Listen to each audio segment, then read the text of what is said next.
오늘 함께 나눌 하나님 말씀은 로마서 15장 14절부터 21절까지입니다. 내 형제들아, 너희가 스스로 선함이 가득하고 모든 지식이 차서 능히 서로 권하는 자임을 나도 확신하노라.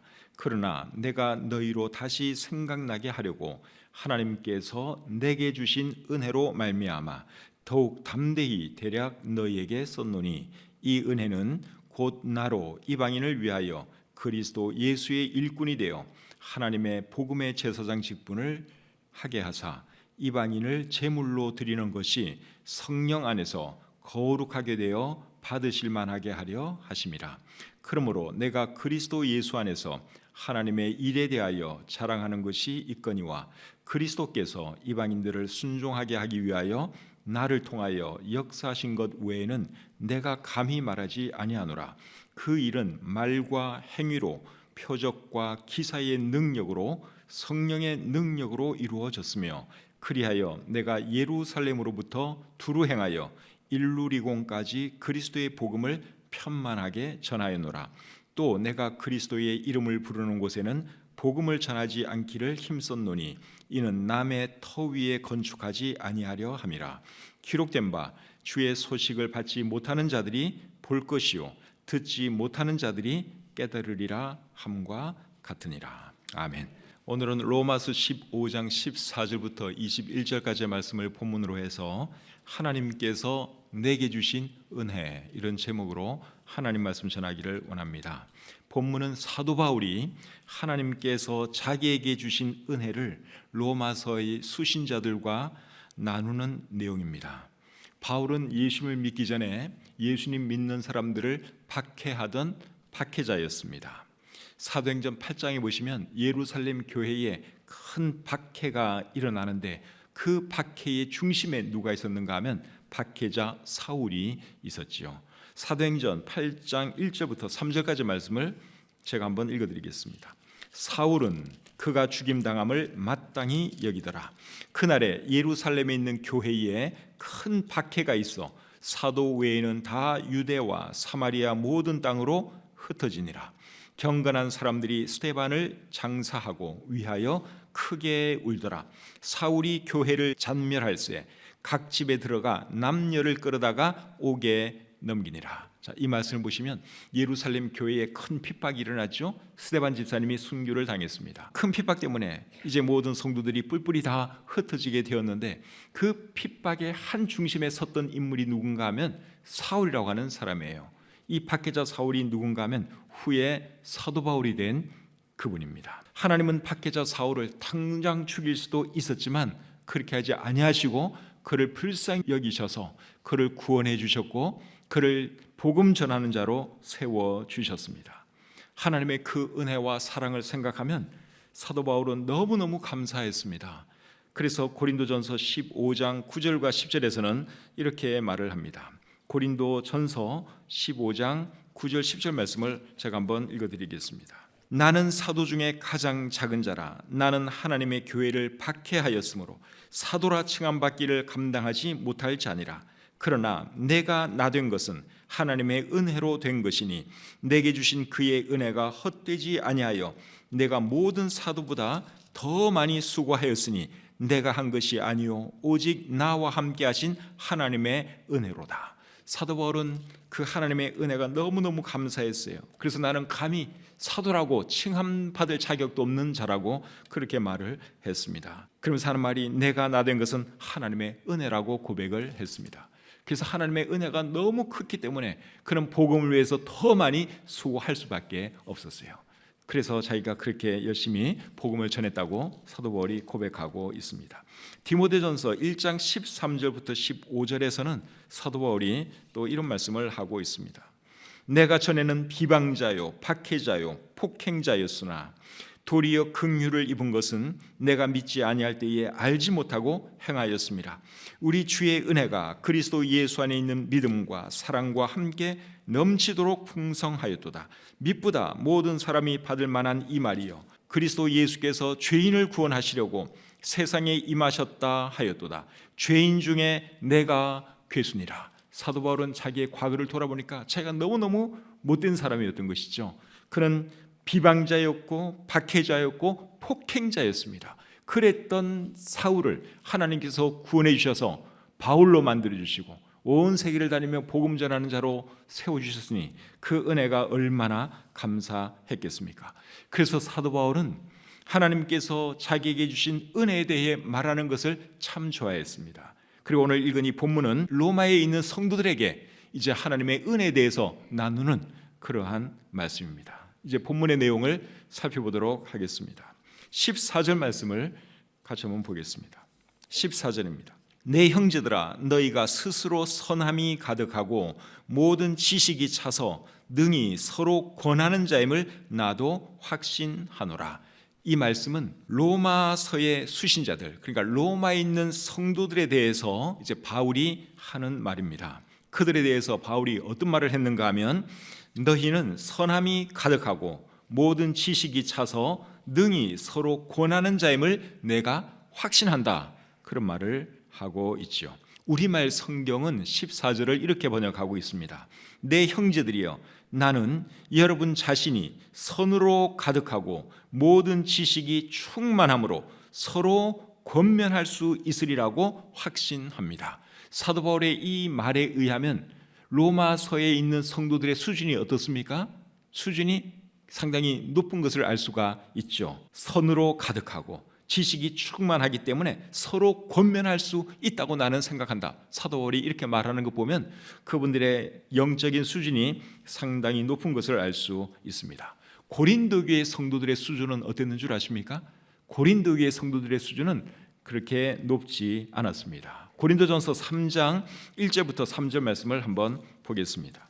형제들아 내가 신령한 자들을 대함과 같이 너희에게 말할 수 없어서 육신에 속한 자 곧 그리스도 안에서 어린 아이들을 대함과 같이 하노라. 내가 너희를 젖으로 먹이고 밥으로 아니하였노니 이는 너희가 감당하지 못하였음이거니와 지금도 못하리라. 너희는 아직도 육신에 속한 자로다. 너희 가운데 시기와 분쟁이 있으니 어찌 육신에 속하여 사람을 따라 행함이 아니리요. 이 말씀 보시면 고린도 교회 성도들의 수준은 그렇게 높지를 않았죠. 아이 수준이었어요. 서로 질투하고 미워하고 서로 싸우는 그 정도 수준밖에 되지를 못했습니다. 그런데 로마에 있는 성도들의 수준은 굉장히 높았다 하는 것이죠. 사람들이 선하고 그리고 지식도 많았다. 그렇게 말씀을 하고 있습니다.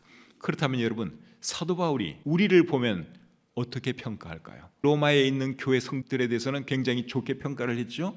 고린도에 있는 성도들에 대해서는 조금 낮게 평가를 했죠. 그러면 새삼침례 교회에 대해서는, 우리에 대해서는 사도 바울이 만약에 평가를 한다면 어떤 평가를 할 것 같습니까?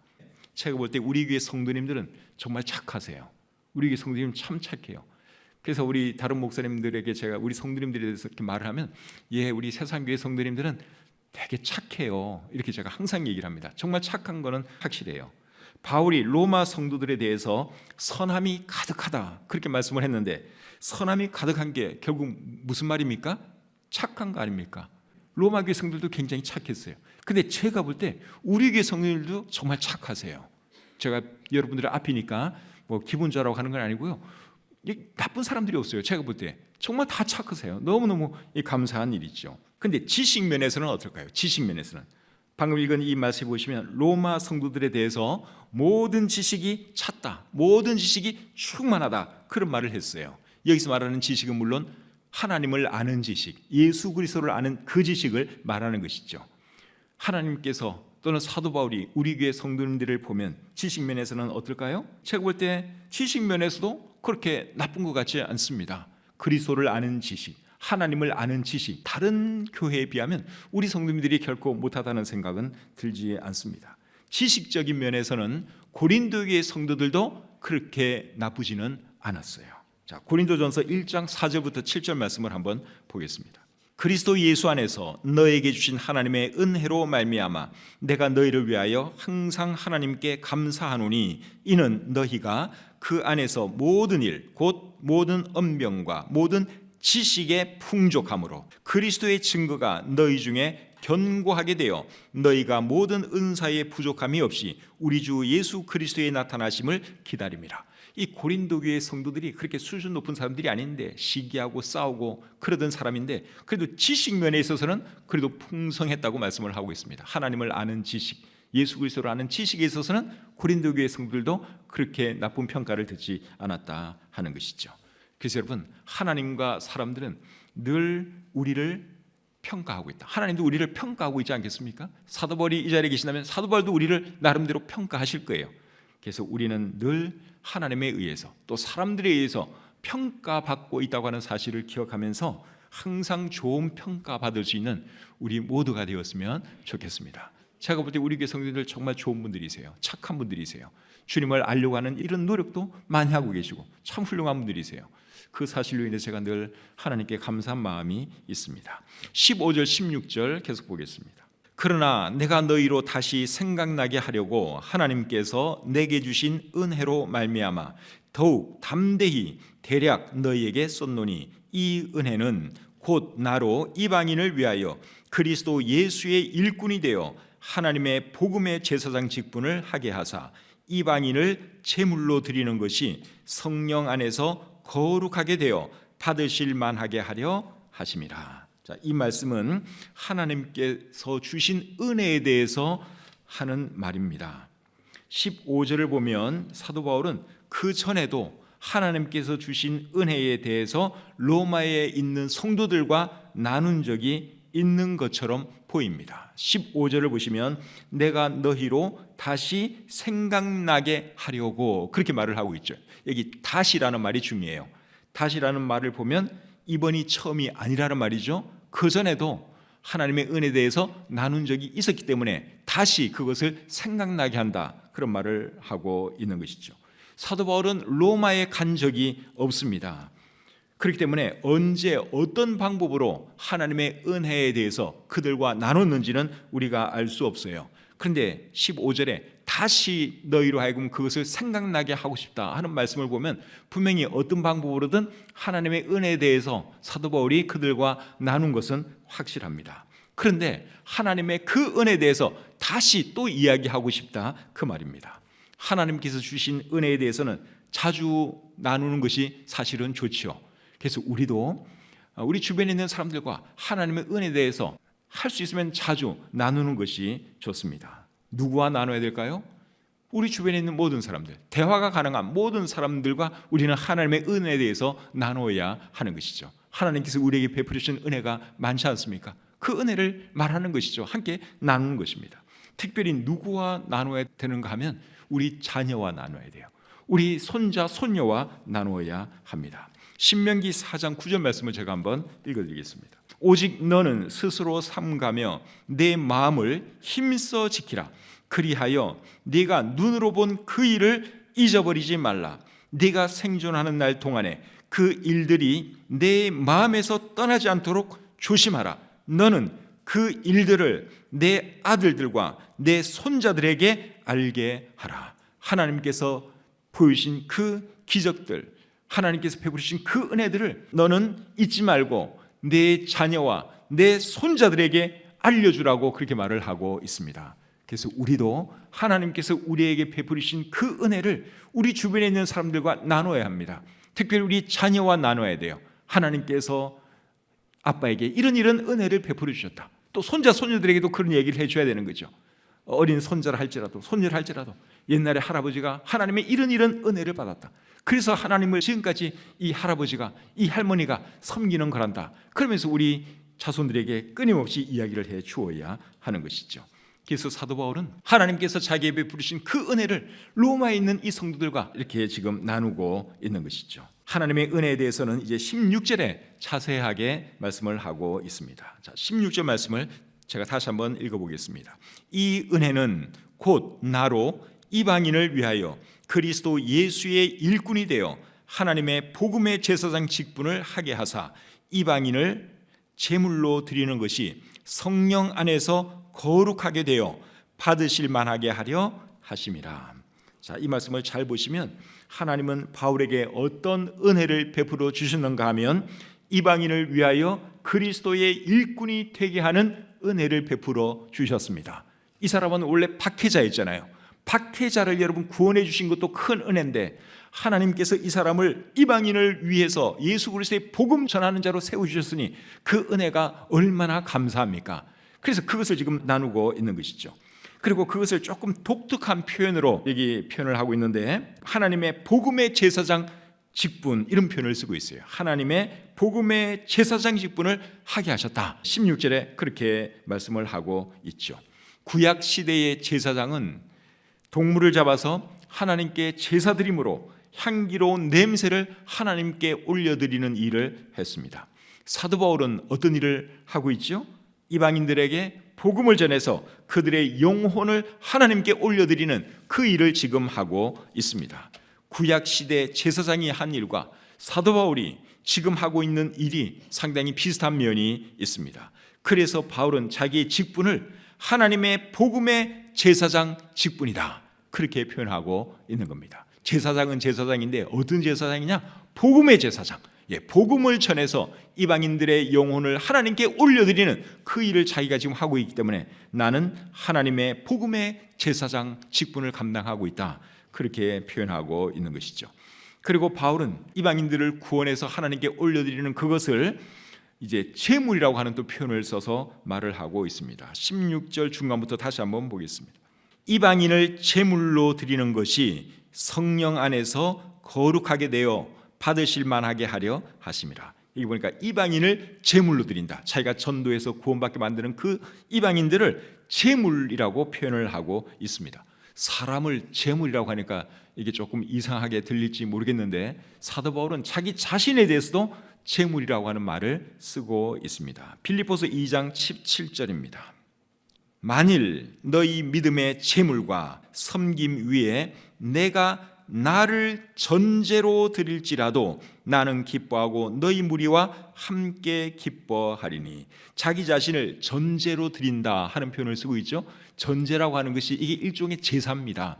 어떤 제사인가 하면 포도주를 땅에 부어서 드리는 제사예요. 그러니까 부어 드리는 제사, 자기를 전제로 드린다, 자기를 제물로 하나님께 올려드린다, 그 말이죠. 그래서 사도 바울은 하나님께서 자기를 전도자로 세우신 것을 지금 큰 은혜라고 여기면서 그것을 로마 교회 성도들과 나누고 있는 것이죠. 사랑하는 성도님 여러분, 하나님은 저와 여러분들에게도 큰 은혜를 베풀어 주셨죠. 구원의 은혜를 베풀어 주셨고, 지금까지 살아온 것을 돌아보면 많은 은혜를 베풀어 주셨습니다. 그 은혜 덕분에 지금까지도 우리가 살아있는 것이고 이렇게 호흡하며 살아갈 수 있는 것이죠. 그렇다면 우리도 하나님께서 우리에게 베풀으신 그 은혜를 사람들과 나누고 사람들에게 전하는 그러한 삶을 살아야 할 줄 믿습니다. 그것이 우리가 해야 할 일입니다. 그 다음에 이제 17절 18절 보겠습니다. 그러므로 내가 그리스도 예수 안에서 하나님의 일에 대하여 자랑하는 것이 있거니와 그리스도께서 이방인들을 순종하게 하기 위하여 나를 통하여 역사하신 것 외에는 내가 감히 말하지 아니하노라. 하나님께서 주신 은혜를 말하다 보면 자랑하는 것처럼 들릴 수도 있습니다. 그래서 바울이 뭐라 그러는가 하면 내가 그리스도 예수 안에서 하나님의 일에 대하여 자랑하는 것이 있다, 그렇게 말하고 있지요. 하나님의 일에 대해서 자랑하는 것은 얼마든지 해도 괜찮은 자랑입니다. 왜냐하면 그런 자랑은 하나님께서 영광 받으시기 때문에 그렇죠. 그런데 그런 자랑 말고 다른 우리 개인적인 자랑하는 것은 그것은 좋지 않습니다. 18절 말씀을 제가 다시 한번 읽겠습니다. 그리스도께서 이방인들을 순종하게 하기 위하여 나를 통하여 역사하신 것 외에는 내가 감히 말하지 아니하노라. 하나님께서 나를 통해서 하신 그 일만 내가 말을 하고 그것만 자랑하지 다른 어떤 것은 나는 절대로 말하지 않는다, 자랑하지 않는다, 그렇게 말씀하고 있습니다. 사도 바울은 사실 자랑할 것이 상당히 많은 사람이었습니다. 그런데 그 모든 것을 배설물로 여기고 오직 예수 그리스도만 자랑하는 그런 삶을 살았습니다. 빌립보서 3장 4절부터 9절까지 말씀 한번 읽어드리겠습니다. 빌립보서 3장 4절 끝부분부터 제가 읽어보겠습니다. 만일 누구든지 다른 이가 육체를 신뢰할 만한 것이 있는 줄로 생각하면 나는 더욱 그러하리니 나는 8일 만에 할례를 받고 이스라엘 족속이요 베냐민 지파요 히브리인 중에 히브리인이요 율법으로는 바리새인이요 열심으로는 교회를 박해하고 율법의 의로는 흠이 없는 자라. 그러나 무엇이든지 내게 유익하던 것을 내가 그리스도를 위하여 다 해로 여길 뿐더러 또한 모든 것을 해로 여김은 내 주 그리스도 예수를 아는 지식이 가장 고상하기 때문이라. 내가 그를 위하여 모든 것을 잃어버리고 배설물로 여김은 그리스도를 얻고 그 안에서 발견되려 함이니 내가 가진 의는 율법에서 난 것이 아니요 오직 그리스도를 믿음으로 말미암은 것이니 곧 믿음으로 하나님께로부터 난 의라. 자, 여기 보면 사도 바울은 자랑할 것이 굉장히 많은 사람이었다고 고백을 하고 있죠. 그런데도 불구하고 다른 것 자랑하지 않고 다른 것들은 다 배설물로 여기고 해로 여기고 오직 예수 그리스도만 높이고 자랑하기 원한다, 그런 말을 하고 있습니다. 그래서 여러분, 우리도 이래야 하는 것이죠. 여러분에게 귀한 것은 뭡니까? 여러분에게 가장 귀한 것은 뭐예요? 예수 그리스도 아닙니까? 여러분이 정말 구원받는 분이라면 예수님보다 더 귀한 것이 없죠, 우리 삶에 있어서. 그렇다면 우리도 예수님을 자랑해야 합니다. 하나님께서 우리를 통해서 하신 그 일을 자랑해야 하는 것입니다. 그 외에 어떤 것도 자랑할 것 없습니다. 오직 주님만 높이고 주님이 드러나는 그런 일을 하면서 살아가시기를 바랍니다. 18절 하반절과 19절 보겠습니다. 그 일은 말과 행위로 표적과 기사의 능력으로 성령의 능력으로 이루어졌으며. 자, 이번에는 또 어떤 말씀을 하고 있습니까? 사도 바울이 한 일이 어떻게 이루어졌는지를 설명하고 있죠. 사도 바울이 한 일은 어떻게 이루어졌느냐? 말과 행위로 이루어졌다고 여기 말씀하고 있습니다. 그리고 성령의 능력으로 이루어졌다고 말씀하고 있죠. 여기서 말하는 말은 입으로 복음 전하는 것을 의미합니다. 그리고 행위는 사는 모습을 통해 복음 전하는 것을 의미하죠. 복음을 효율적으로 전하려면 말과 행위가 항상 함께 가야 합니다. 입으로도 복음을 전해야 하고 삶도 본이 되어야 합니다. 그래야지 복음이 효율적으로 증거됩니다. 입으로는 열심히 복음 전하는데 삶이 엉망이면 그 말을 누가 듣겠습니까? 그래서 우리의 말로도 복음을 전해야 하고 우리의 삶도 본이 되어야지 사람들이 그 말을 듣고 예수님을 받아들이게 된다 하는 것이죠. 초대교회가 부흥할 수 있었던 이유도 초대교회 성도들이 그 두 가지를 다 잘했기 때문에 많은 사람들이 주님께로 돌아왔고 교회가 성장한 것입니다. 사도행전 5장 42절에 이렇게 기록되어 있습니다. 그들이 날마다 성전에 있든지 집에 있든지 예수는 그리스도라고 가르치기와 전도하기를 그치지 아니하니라. 그들이 입을 열어서 열심히 예수님이 메시아라고 그리스도라고 전했다고 말씀하고 있죠. 그리고 사도행전 2장 47절을 또 보겠습니다. 하나님을 찬미하며 또 온 백성에게 칭송을 받으니 주께서 구원받는 사람을 날마다 더하게 하시니라. 자, 이번에는 온 백성에게 그들이 칭송을 받았다 그랬어요. 이것은 그들이 생활을 잘했다 그 말이죠. 그래서 입으로도 열심히 복음 전하고 생활도 바르게 하고, 그러니까 많은 사람들이 교회로 몰려오게 되고 구원받는 그런 놀라운 역사가 일어난 것이죠. 그래서 우리도 전도를 할 때는 이렇게 하는 겁니다. 말과 행위가 함께 가야 되는 거예요. 어떤 사람은 또 착하게만 살지 뭐 굳이 입으로 말을 해야 되나? 아니에요. 말도 해야 돼요. 바르게 살고, 그리고 한 번씩 입을 열어서 예수님 믿으시라고, 예수님 믿어야지 천국 간다고 우리가 그렇게 해야 하는 것이죠. 그리고 또 성령의 능력도 여러분 대단히 중요한 것입니다. 19절 말씀을 다시 보겠습니다. 표적과 기사의 능력으로 성령의 능력으로 이루어졌으며. 자, 여기 보니까 성령의 능력으로 이루어졌다고 말씀을 하고 있는데, 사도 바울이 사역할 때는 성령의 능력이 주로 어떻게 나타났는가 하면 표적과 기사의 능력으로 나타났습니다. 근데 오늘날에는 성령의 능력이 어떻게 나타나느냐? 말씀의 능력으로 나타나죠. 히브리서 4장 12절과 13절이 이렇게 말을 하고 있습니다. 하나님의 말씀은 살아있고 활력이 있어 좌우의 날선 어떤 검보다도 예리하여 혼과 영과 및 관절과 골수를 찔러 쪼개기까지 하며 또 마음의 생각과 뜻을 판단하나니 지으신 것이 하나도 그 앞에 나타나지 않음이 없고 우리의 결산을 받으시리의 눈앞에 만물이 벌거벗은 것 같이 드러나느니라. 하나님 말씀에 위력 있는 것을 말씀을 하고 있죠. 하나님 말씀이 증거되면 그 말씀이 사람의 마음을 쪼개고 찌르고 도전하고 괴롭게 하고 그렇게 해서 결국은 회개하게 만들지요. 그래서 오늘날에는 성령이 어떻게 역사하시느냐? 말씀의 능력으로 역사하십니다. 사도 바울이 활동했던 그 당시에는 사도 시대 아닙니까? 사도 바울 자신도 사도였죠. 근데 표적과 기사의 능력은 사실 누구에게 주신 것인가 하면 사도들에게 주신 것입니다. 고린도서 12장 12절에 이렇게 기록을 하고 있습니다. 사도의 표가 된 것은 내가 너희 가운데서 모든 참음과 표적과 기사와 능력을 행한 것이라. 사도 바울이 표적과 기사를 행할 수 있었던 것은 자기 자신이 사도였기 때문이라고 말씀하고 있습니다. 지금은 사도 시대가 아니죠. 사도들은 다 죽었잖아요. 1세기 전에 다 죽었습니다. 지금은 사도 시대가 아니에요. 그래서 오늘날에는 말씀의 능력이 나타나야 하는 것입니다. 그때는 완성된 성경이 없었어요. 신약 성경이 없었어요. 지금은 우리에게 성경이 있죠. 그래서 사람을 구원하는 것은 믿음인데 믿음은 무엇으로 말미암는다고 했습니까? 하나님의 말씀으로 말미암는다고 말씀하고 있죠. 믿음은 들음에서 나며 들음은 그리스도의 말씀으로 말미암았느니라. 로마서 10장 17절이 그렇게 말씀하고 있습니다. 그래서 오늘날은 말씀의 능력이 나타나는 그러한 시대다 하는 것을 여러분들이 잊지 마시기를 바랍니다. 근데 예외는 물론 있을 수 있어요. 예외는 지금 대한민국에서는 성경책 없는 사람이 거의 없잖아요. 예수님 이름 안 들어본 사람도 거의 없어요.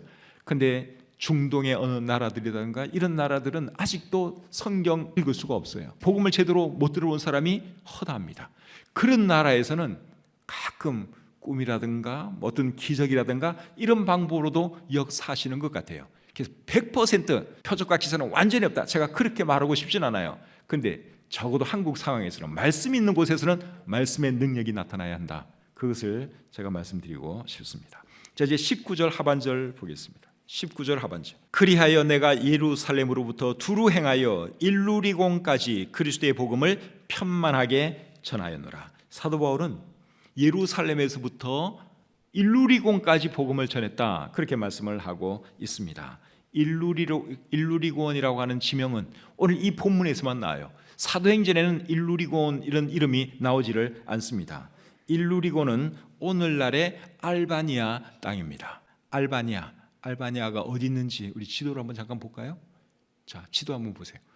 저희 가운데 있는 넓은 바다가 지중해입니다. 지중해 오른쪽으로 보면 이스라엘, 레바논, 이스라엘 이런 나라가 있어요. 이스라엘의 수도가 예루살렘이죠. 예루살렘부터 복음 전하기 시작해가지고 오늘날의 터키 그리고 이제 그리스 지역까지 사도 바울이 복음 전한 것이 사도행전에 기록이 되어 있죠. 그리스가 저 지도상에서 가운데쯤에 지중해 이렇게 쭉 뻗어내려 그 반도가 있죠. 그 나라가 그리스예요. 그리고 그리스 바로 위에 알바니아라고 하는 나라가 있습니다. 거기가 오늘 본문에 나오는 일루리곤이에요. 예, 그리스가 보이시죠? 그리스 바로 위에가 오늘날의 알바니아인데 크기가 오늘 본문이 말하는 일루리곤이다 하는 거죠. 그리고 그 왼쪽으로 보시면 이제 이탈리아가 보이죠. 길쭉한 반도. 그게 이제 이탈리아인데요. 그리고 사도 바울이 결국은 로마에까지 이탈리아의 수도 로마에까지 가서 복음 전한 것이 사도행전에 기록되어 있습니다. 그러니까 사도 바울은 예루살렘에서부터 시작해가지고 터키, 그리스 그리고 오늘날의 알바니아 지역까지 복음을 전하고 그리고 나중에는 로마에까지 가서 복음을 전했는데 이런 것 보면 사도 바울이 얼마나 열심히 복음을 전했는지 우리가 알 수 있죠. 그리고 여기 표현을 보면 두루 행하여 일루리곤까지 그리스도의 복음을 편만하게 전했다 그렇게 말을 하고 있는데 편만하게 전했다 하는 말은 충분히 전했다, 널리 전했다, 남김없이 전했다 그런 뜻입니다. 이런 것을 보면 사도 바울이 얼마나 열심히 복음 전한 것을 우리가 알 수 있죠. 그래서 우리도 사도 바울처럼 온 세계를 다니면서까지는 복음을 전하지 못한다 할지라도 적어도 우리가 할 수 있는 범위 내에서 우리가 아는 사람들에게는 복음을 전해야 하는 것이죠. 디모데후서 4장 2절에서 바울이 말하기를 너는 말씀을 전파하라. 때를 얻든지 못 얻든지 항상 힘쓰라. 그렇게 말씀하고 있습니다. 그래서 우리가 멀리 다니면서 복음 전하지 못해도 우리가 늘 일상생활에서 만나는 사람들, 이웃 사람들, 직장 사람들 그런 사람들에게 우리가 복음을 전해야 하는 것이죠. 이제 20절, 21절 보겠습니다. 또 내가 그리스도의 이름을 부르는 곳에는 복음을 전하지 않기를 힘썼노니 이는 남의 터 위에 건축하지 아니하려 함이라. 기록된 바 주의 소식을 받지 못한 자들이 볼 것이요 듣지 못한 자들이 깨달으리라 함과 같으니라. 자, 이 말씀 속에는 사도 바울의 전도 철학이 나타나 있습니다. 사도 바울의 전도 철학은 뭐였는가 하면 복음이 전해진 곳에는 가지 않고 복음이 전해지지 않은 곳에 가서 복음 전하는 것이 사도 바울의 전도 철학이었습니다. 그가 왜 그런 철학을 가졌는가 하면 남의 터 위에 건축하는 것이 옳지 않다고 생각했기 때문입니다. 복음을 들어본 사람에게 또 전하는 것보다는 복음을 들어보지 못한 사람에게 복음 전하는 것이 옳다고 생각했기 때문에 이런 전도 철학을 갖게 된 것입니다. 만든 생각이죠. 복음을 한 번도 못 들어본 사람들이 있으면 당연히 그곳 가서 복음 전하는 것이 옳지요. 늘 들은 사람들에게 또 전하고 또 전하는 것보다는 안 들은 사람에게 복음 전하는 것이 그게 훨씬 더 나은 겁니다. 그래서 사도 바울이 그렇게 했다 하는 것이죠. 이단들을 보면 이단들이 자기네 쪽으로 사람들을 끌어갈 때는 어떤 사람들에게 접근을 하느냐? 교회 잘 다니는 사람들에게 접근을 합니다. 근데 이게 참 나쁜 거잖아요. 그러니까 이단들은 내용도 틀렸어요. 그들이 가르치는 내용도 틀렸고 방법도 틀렸어요. 방법도. 그렇잖아요. 사도 바울처럼 복음 안 들어본 사람들에게 가서 전하는 게 이게 맞는 것이지 이단들은 안 그래요. 잘 다니는 사람들, 그런 사람들을 이렇게 자기네 사람으로 끌어가려고 하는데 내용도 틀렸고 방법도 틀렸습니다. 전도의 우선 대상자는 누가 되어야 합니까? 복음을 듣지 못한 사람들이 되어야 하는 것이죠. 우리 주변에는 혹시 그런 사람이 없겠는지 한번 생각해 보시고 그런 사람이 계시면은 여러분 가서 복음을 전하시기를 바랍니다. 복음 전하기만 하면 믿을 사람 지금도 여전히 많이 있어요. 근데 우리가 그냥 선입견을 가지는 거예요. 아, 저 사람도 누군가로부터 복음을 들었을 거야. 내가 안 해도 누군가가 전할 거야. 그렇지 않아요. 우리가 반드시 해야 될 그런 사람들이 있을 겁니다. 그런 사람들에게 복음을 전하는 저와 여러분들이 될 수 있기를 바랍니다. 로마서 10장 14절 말씀 우리 같이 한번 읽고 마치겠습니다. 로마서 10장 14절 같이 읽겠습니다. 시작. 그런즉 그들이 믿지 아니하는 일을 어찌 부르리요 듣지도 못한 일을 어찌 믿으리요 전하는 자가 없이 어찌 들으리요. 누군가가 전해야 사람들이 들을 수 있고 들어야 믿을 수 있습니다. 그 일을 하는 저와 여러분들이 되시기를 우리 주님의 이름으로 축복합니다.